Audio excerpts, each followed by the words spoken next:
Hello everyone and welcome to the channel The Earthy Tales. আজকের একটা নতুন video নিয়ে এসে আর আজকে যে বিষয়টা নিয়ে কথা বলবো সেটা হচ্ছে আমাদের সবারই প্রিয় চা। বাঙালি দেশে চা একটু ওতপ্রোতভাবে জড়িয়ে রয়েছে। আমাদের চায়ের আড্ডা অসাধারণ। আর চায়ের আড্ডা বলতে মোড়ের মাথা ঠেকেতে বসে চা, সঙ্গে রাজনীতি।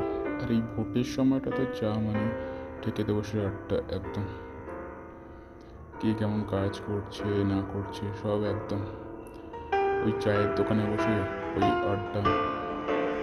ওখানে কোনো বয়সের সীমা নেই, যে কোনো বয়সের মানুষ যাবে, বসবে, আড্ডা মারবে, রাজনীতি নিয়ে কথা বলবে।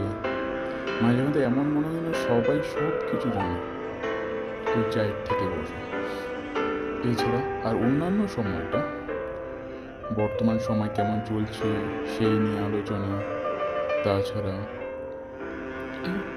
আমাদের বর্তমান শিক্ষা ব্যবস্থা, এছাড়া সারা পৃথিবী জুড়ে রাজনীতি, খেলাধুলা, সব কিছু নিয়ে আলোচনা।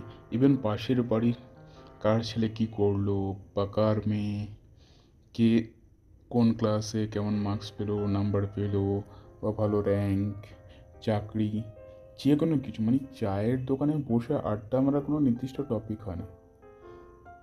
যেদিন যেই টপিকটা উঠলো সেটা নিয়ে ডিসকাস, সেটা নিয়ে আলোচনা।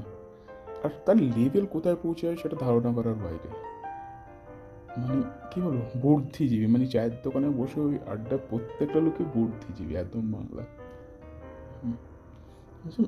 মানে মানুষ কোথা থেকে কোথায় চিন্তা ভাবনা নিয়ে পৌঁছে যায় তা ধারণার বাইরে। যে কোনো জিনিস, মানে কী বলবো, একদম ছোটো থেকে ছোটো জিনিস নিয়ে যদি কোনো আড্ডাতে উঠে টপিক হিসেবে, মানে তার একদম চুলচেরা বিশ্লেষণ এই জিনিসগুলো হয়ে থাকে।